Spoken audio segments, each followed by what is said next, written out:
સત્તાધીશ આજે આપણે મુલાકાત લેશું કલ્યાણપુર તાલુકામાં પ્રથમ નંબર, ભાટિયા કેન્દ્રમાં પ્રથમ નંબર અને સમગ્ર ગુજરાતની અંદર 16મો ક્રમ પ્રાપ્ત કર્યો છે એવી બેનની મુલાકાત લઈએ. તો બેન, તમારો ટૂંકો પરિચય આપો.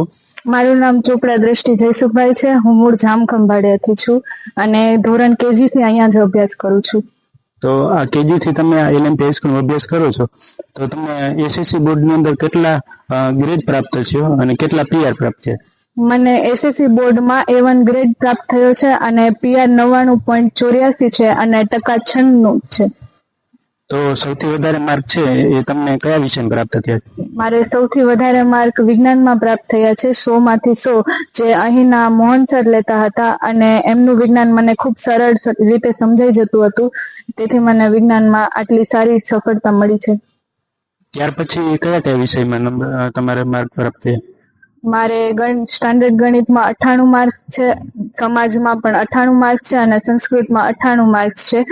સ્ટાન્ડર્ડ ગણિત અહીંના જયસુખ સર લેતા હતા, જેમના દાખલા મને સરળતાથી સમજાઈ જતા હતા અને એ પણ મને દાખલામાં ઘણી સારી મદદ કરતા હતા. અને સામાજિક વિજ્ઞાન અહીંના trustee Shri DL sir Parmar લેતા હતા, જેમને મને સમાજમાં ખૂબ મદદ કરી છે અને જેનાથી મને સમાજ ખૂબ સરળતાથી સમજાઈ જતું હતું.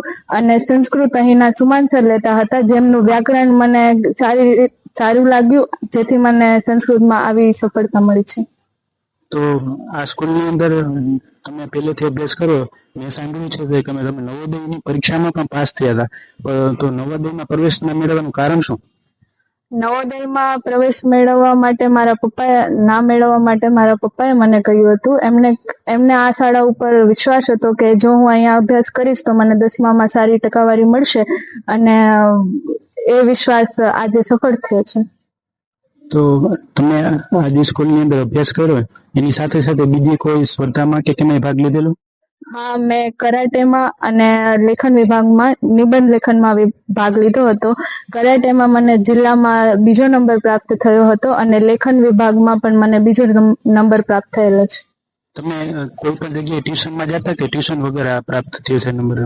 ના, કોઈ જ જગ્યાએ ટ્યુશન નથી જતી અને બસ ખાલી આ શાળાનો જ સપોર્ટ હતો મને.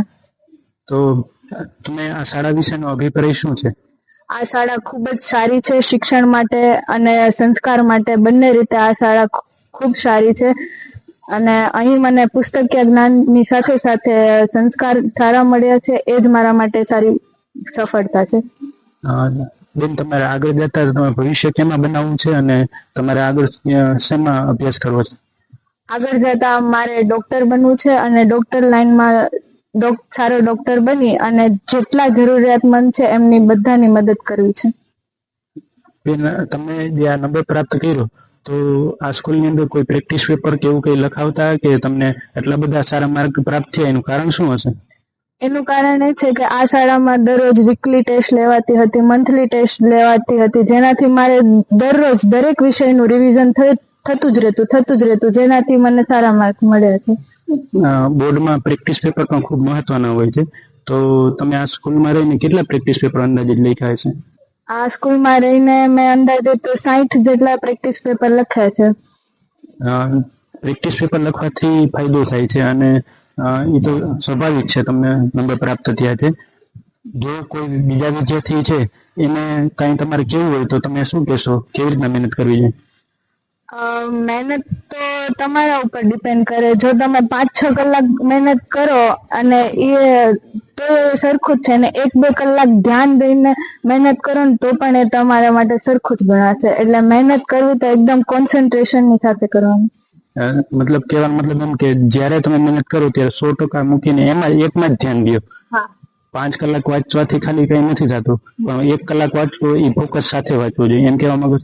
ફૂલ ફોકસની સાથે વાંચવાનું. પછી ભલે તમે 1-2 કલાક દરરોજની વાંચો કે પછી 5-6 કલાક વાંચો, ફોકસ 100% મૂકીને વાંચવાનું.